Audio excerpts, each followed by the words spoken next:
Bismillahirrahmanirrahim. Assalamualaikum warahmatullahi wabarakatuh.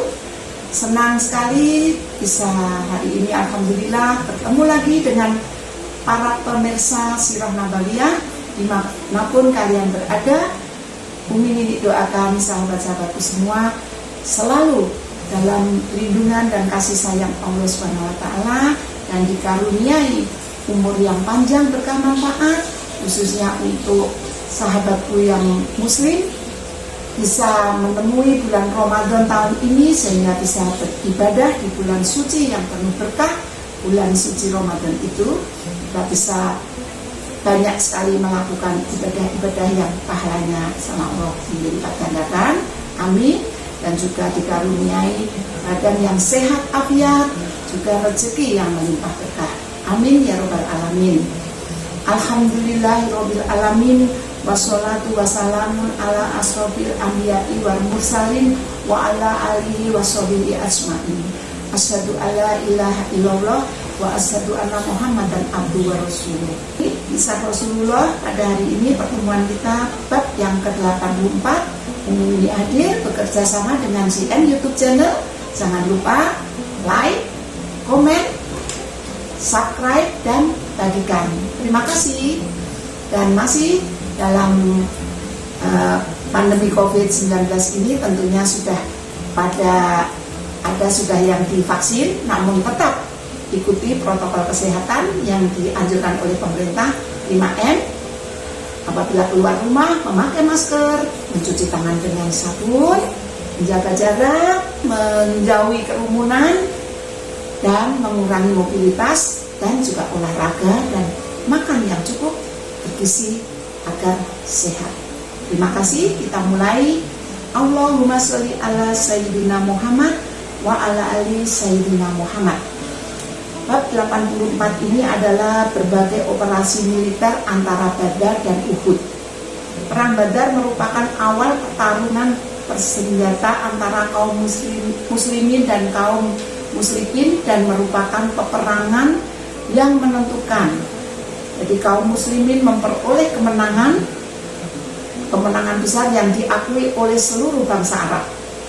Orang yang menyesali akibat perang tersebut adalah mereka yang secara langsung memperoleh kerugian berat, yaitu kaum musyrikin atau orang-orang yang memandang kemuliaan dan kemenangan kaum muslimin merupakan pukulan telak terhadap eksistensi keagamaan dan perekonomian mereka, yaitu kaum Yahudi. Sejak kaum muslimin meraih kemenangan dalam perang Badar, dua kelompok tersebut menyimpan amarah terhadap kaum muslimin, sehingga Allah berfirman dalam surat Al-Maidah surat 5 ayat 82. A'udzubillahi minasyaitonirrajim. Bismillahirrahmanirrahim. Sesungguhnya kamu dapati orang-orang yang paling keras permusuhannya terhadap orang-orang yang beriman ialah orang-orang Yahudi dan orang-orang musyrik. Dan sesungguhnya kamu dapati yang paling dekat persahabatannya dengan orang-orang yang beriman dan ialah orang-orang yang berkata, sesungguhnya kami ini orang Nasrani. Yang demikian itu disebabkan karena di antara mereka itu orang-orang Nasrani terdapat pendeta-pendeta dan rohib-rohib juga, karena sesungguhnya mereka tidak menyombongkan diri. Maha benar Allah dengan segala firman-Nya. Di Madinah terdapat para pendukung dua kelompok tersebut, dan mereka berpura-pura masuk Islam tatkala tidak ada tempat lagi untuk meraih kewibawaan mereka. Mereka adalah Abdullah bin Ubay dan teman-temannya. Kelompok ketiga ini lebih besar lagi kemarahannya daripada dua kelompok di atas. Di samping itu terdapat kelompok keempat. Mereka adalah orang-orang Badui yang tinggal di sekitar Madinah. Masalah kekufuran dan keimanan mereka tidaklah menjadi perhatian bagi mereka, tetapi mereka adalah para perampok dan perampas. Mereka mulai guncang karena kemenangan yang diraih kaum muslimin. Mereka khawatir akan tegak di Madinah suatu negara yang kuat yang akan menghalangi mereka untuk meraih kesuksesan atau kekuatan melalui perampokan dan perampasan. Sehingga mereka pun membenci kaum muslimin dan menjadi musuh mereka. Jadi ada 4 musuh kaum muslimin. Perang Bani Sulaim. Berita pertama yang disampaikan oleh utusan dari Madinah kepada Nabi Muhammad SAW setelah perang Badar adalah Bani Sulaim. Bani Sulaim ini berasal dari kabilah Gotofan. Mereka menggalang kekuatannya untuk menyerang Madinah.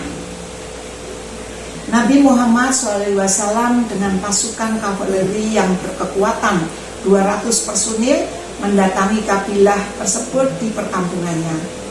Sesampainya beliau di wilayah mereka di daerah Al-Qud, yaitu Bani Sulaim melarikan diri dan meninggalkan 500 ekor unta. Mereka meninggalkan untanya di satu lembah yang dikuasai oleh pasukan Madinah. Unta-unta tersebut diambil seperlimanya oleh Rasulullah SAW. Kemudian Rasulullah SAW membagi-bagikan unta-unta tersebut kepada para sahabatnya. Jadi 500 diambil seperlimanya, hanya diambil 100 ekor unta dan dibagikan kepada para sahabatnya. Setiap orang mempunyai 2 ekor unta. Beliau juga mendapatkan seorang budak yang bernama Yasar yang kemudian dibebaskan. Di perkampungan Bani Sulaim tersebut, Nabi Muhammad SAW tinggal selama 3 hari. Kemudian beliau kembali ke Madinah. Peperangan tersebut terjadi pada bulan Syawal, tahun kedua Hijriah, 7 hari setelah pulang dari perang Badar. Dalam peperangan tersebut, Nabi Muhammad SAW menyerahkan urusan Madinah kepada Sibak bin Arfatah.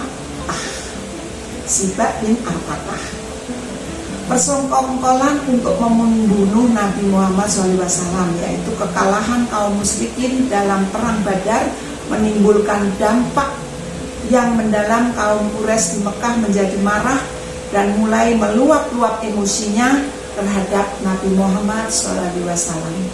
Ada 2 orang tokoh Quraisy yang melakukan persekongkolan untuk membunuh Nabi Muhammad SAW. Tidak berapa lama seusai perang Badar, Umair bin Wahab al-Jami dan Safwan bin Umayyah duduk bersama di sebuah batu. Umair adalah salah seorang syaitan, yaitu syaitan Quraisy yang selalu menyakiti Nabi Muhammad SAW dan para sahabat beliau ketika masih berada di Mekah. Astagfirullah, jahatnya Umair ya.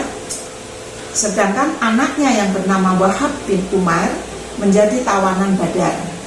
Umair menyebutkan para tokoh korban perang Badar. Lalu Safwan berkata, sesungguhnya setelah kematian mereka akan datang kehidupan yang baik. Umair berkata kepadanya, sungguh kamu benar, demi Allah, seandainya aku tidak mempunyai tanggungan hutang dan tidak khawatir terlantar setelah aku mati, pasti aku akan mendatangi Muhammad dan membunuhnya. Aku mempunyai alasan, yaitu anakku yang menjadi tawanan mereka. Safwan pun menjawab, utangmu aku tanggung, aku yang akan melunasinya dan keluargamu bersama keluargaku selama mereka masih hidup. Hal itu tidak berat bagiku, kata Safwan seperti itu. Umair kemudian berkata, rahasiakanlah persoalan ini dan akan aku lakukan.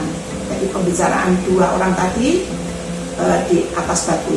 Selanjutnya Umair mengambil pedangnya lalu dia berangkat ke Madinah. Ketika sudah sampai di pintu masjid, dia menderungkan untanya. Terlihat olehnya Umar Ibnul Khattab yang sedang berbincang-bincang dengan beberapa orang dari kaum muslimin tentang kemenangan perang Badar. Maka Umar berkata, ini musuh Allah. Umair tidaklah datang kecuali untuk maksud jahat. Kemudian Umar masuk mendatangi Nabi Muhammad SAW seraya berkata, wahai Nabi Allah, Umair musuh Allah telah datang dengan menyandang pedangnya. Nabi Muhammad SAW menjawab, suruhlah dia masuk menemui aku. Umar pun menemui Umair, dan sambil menarik tali pedang Umair, ia berkata kepada beberapa orang dari kaum Ansor, "Masuklah temui Rasulullah SAW dan duduklah di sisi beliau, serta jagalah beliau dari orang jahat ini, karena dia perlu diwaspadai." Begitulah pertemuan kita hari ini. Apabila ada tutur kata yang Umi Nini sampaikan ada salah, ada keliru, mohon bisa dimaafkan. Dan kita setelah mendengarkan sirah nabawiyah, kita bisa meneladani apa yang dilakukan oleh Rasulullah. Setiap ada permintaan dengan kata-kata yang begitu agak kasar, selalu beliau menjawabnya dengan lemah lembut, dengan agung. Nah, kita harus menirunya bahwa orang yang sabar dan santun adalah orang yang dicintai oleh Allah Subhanahu wa Ta'ala. Maka dari itu, semuanya yang melihat, berlatihlah atau menjadilah orang yang sabar dan santun agar dicintai Allah Subhanahu wa Ta'ala. Dan jangan lupa selalu sholawat kepada Nabi kita Muhammad SAW, agar kelak di hari kiamat Allah meridhoi Rasulullah untuk memberikan syafaat pada kita semuanya. Amin ya rabbal alamin. Kita tutup dengan doa kafaratul majlis. Subhanallah wa bihamdika alla illa anta astaghfiruka wa atubu ilaihi. Billahi taufiq wal hidayah. Wassalamualaikum warahmatullahi wabarakatuh.